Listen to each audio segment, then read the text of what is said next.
Frederick Williams, 371650. Mr. Williams, you're classified as a third felony offender, currently serving. You have a 30-year sentence. You have various sentencing dates: May 18, 2006 in Ouachita Parish, armed robbery, and also Ouachita Parish theft in 2004. Caddo sentencing date in originally 1996, possession of cocaine. You were revoked twice on that. Also in Caddo Parish in 1997, armed robbery. You were released and also revoked. Webster Parish in January of 2005, armed robbery. Also Webster Parish in August of 2004, simple escape. So all those sentences combined or concurrent is a total of 30 years. You have a parole eligibility date, August 5th, 2024. You do not earn good time, and you have a full term date, August 5th, 2034. Does all that sound accurate? No, ma'am. The armed robbery, the date is in 05. I was incarcerated during that time. There was a resentencing date. That's why it says 05, but I was incarcerated since 2002. Okay. Well, thanks for that clarification. I appreciate it. Yes, ma'am. So tell us, sir, you've been in jail quite some time. Why are you there? What's all the criminal activity, and why do you think we should parole you today? And I was young and I committed an armed robbery, really not thinking, trying to be down with friends. And I've been incarcerated a long time and I've learned a lot. I've become a man actually since I've been in here, and I found Christ. And I'm motivated to go out into society and show society that I can be productive. That's what really motivates me. And I apologize to the victim and their families for the hurt that I've caused them. I understand that I was wrong. It actually took a long time for me to actually see this, and I'm grateful that I have seen this. That's all I have to say, man. Well, before we start the interview, we'd like to hear from your family. So your sisters, I think, are together. Are y'all all together? All three of you? Yes, ma'am. Right. So if you would just take turns one at a time, introduce yourself, tell us what you'd like us to know. Okay, I'm Yolanda Black. I'm his mother.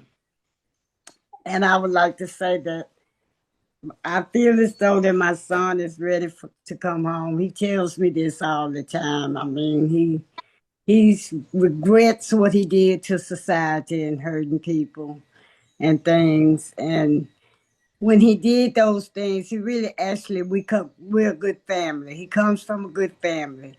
He didn't have it to do, but he was young and he got with the wrong crowd. And I'm just asking, Lord, I'm praying and hoping that you all will open up your hearts today and grant my son parole. I have health issues and I haven't seen or touched or hugged my son other than see him over video in over 20 some years. And really, I know he's ready and we're ready for him to come home. And he has plenty of support. He has a job waiting on him. He has plenty of family support. All right, well, ma'am, thanks for your remarks. All right. All right, thank you. Up next. It's your Rickney. I'm his sister. And I haven't seen him since I was 3. The last I remember was him sitting me on his lap and telling me to take care of mama. But now I got him. I want him here so he can help me take care of mama. Mama done got old now. She was young. She was young then, but she got old now. So it really would be appreciated if he can come and we can have him here. We can all work together and take care of mama. Thank you, ma'am. All right. The youngest, Yoshine Black, I'm his sister. And I want to say I feel like he's ready to be in society and also be here for his family.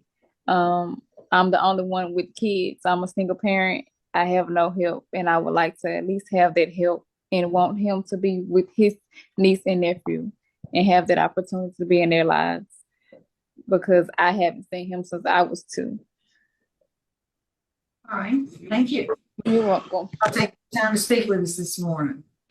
Thank Mr. Williams, your case has been assigned to Mrs. Stapleton. Would you answer her questions? Oh, first, excuse me, let me ask the folks at the facility, is there anything you can tell us about Mr. Williams? Ma'am, Mr. Williams been here since July of 2024.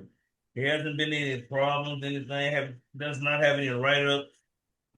Basically just been a quiet inmate. I mean, we didn't even know really he was scared 90% of the time because he's not in any trouble. Thank you. Thank you. Okay. Mr. Williams, I was just going to ask about write-ups, but they've answered that question. You haven't had any write-ups. What was your age of your first arrest? How old were you? Do you remember? When you first, your first arrest. 24. I was 24.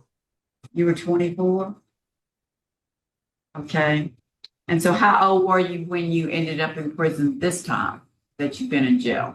Oh, no, ma'am. I thought you was asking about this time. Okay, but prior to that, when did this start? Because you've got an extensive criminal history. Yes, ma'am. A lot of armed robberies, theft. So it goes back, and I'm wondering, what was your age when you started this 19. stuff? Huh? 19. 19? Yes, ma'am.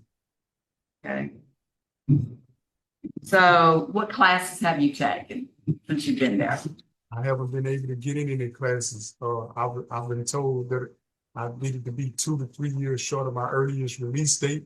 And I've tried to get in classes. I'm here now and I'm on a waiting list to get in classes. And I would love to get these classes because I feel that these classes will help me in society. Right. I see that it looks like you've taken Cage Your Wage. Have you taken that one? It was listed. You haven't had that either? Oh, Did you write an accountability letter to your victim? yes, ma'am. Okay, all right, we got that now. Just to mention, there was one instance where it was an armed robbery with a gun, obviously, and you taped up the victims. Can you talk about that? Yes, ma'am. No one was taped up, but there was duct tape found, but no one was taped up. We was in the process of committing this armed robbery, and the off-duty officer walked in on the robbery, which halted everything. Just doing we weren't even doing irrational thinking at that time. Oh, So let me ask you, if you were in a victim awareness class, what do you think? Because your victim was young, at least one of them was a teenager. Do you think they feared for their life? It was real to them. yes, ma'am. I know they did. Yeah. And so years later, a lot of times when something like that happens, that fear is still there, victims. So you made victims along the way with this. So your classes that you just haven't been able to take any, and you haven't gotten into any trouble.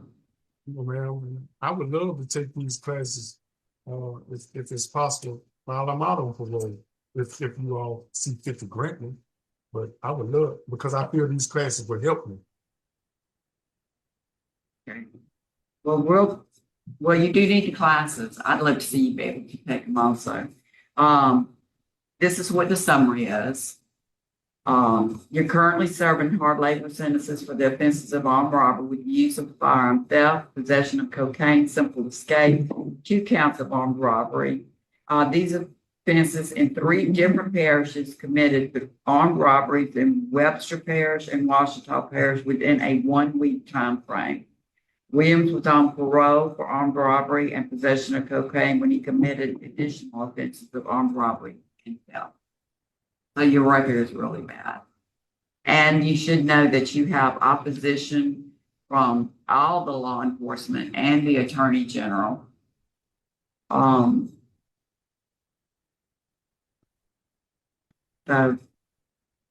and you were revoked several times already when you were on parole. But I'll turn it over to anybody else that has a question. I see it says that one of these armed robberies, shots were fired. What was going on with the shots fired?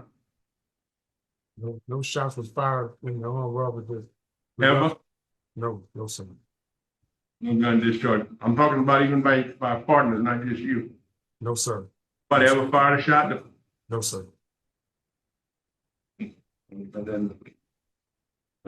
What about the escape from Bayou Dorset? What was that about? How did that go? I did escape from Bobby Dorchester, And how long you was on the run?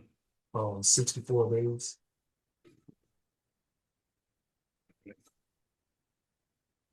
I don't have any more questions. So what do you do there at the facility? I'm confined in the dormitory, and I just read books and lay in my bed and watch TV. There's nothing else for me to do. I've written the staff to try to get in classes, and I'm on the waiting list. I don't know what's gonna happen. Yeah, which classes have you specifically asked for? Whatever classes that I can take, ma'am. I've just written and asked, can I be placed in classes? It wasn't a specific class. I've asked for thinking for a change, but other than that, I haven't been able to get anything. And Probably time, right? Because of the amount of time you got? ma'am, yes, ma'am. His risk level is low. So he will be at the bottom of the Right. hole as far as programming. I would like to see if you do grant him that he is referred to a day center for all of the programming that he needs in substance abuse. Thank you. We appreciate that. All right, Mr. Williams, I don't see any other questions. You prepared to vote? I am. Mr. Williams, I'm going to deny your request for parole today based upon extreme law enforcement opposition and your extensive criminal history and your record of revocations. That's why I'm denying you today. Mr. Bonner? I concur with Ms. Stapleton for the same reason. Mr. Williams, I would like to see you take the programs. I'd like to see them made available to you. I mean, I know it's because you are a low risk score and they try to make those programs available to those with a higher risk to have a greater impact. But my vote today would be to grant you parole and require you to report to a day reporting center so you could take advantage of those program opportunities like Thinking for Change and what have you. As you know, though, Mr. Williams, it does require a unanimous vote today. So you've gotten one vote in your favor, two that were not. So the outcome of today's proceeding is that your parole is being revoked. Considering the blatant disrespect for the law, should this convict ever be granted parole? Please let me know what you think in the comments below. And if you like this video, please hit subscribe for new videos every week.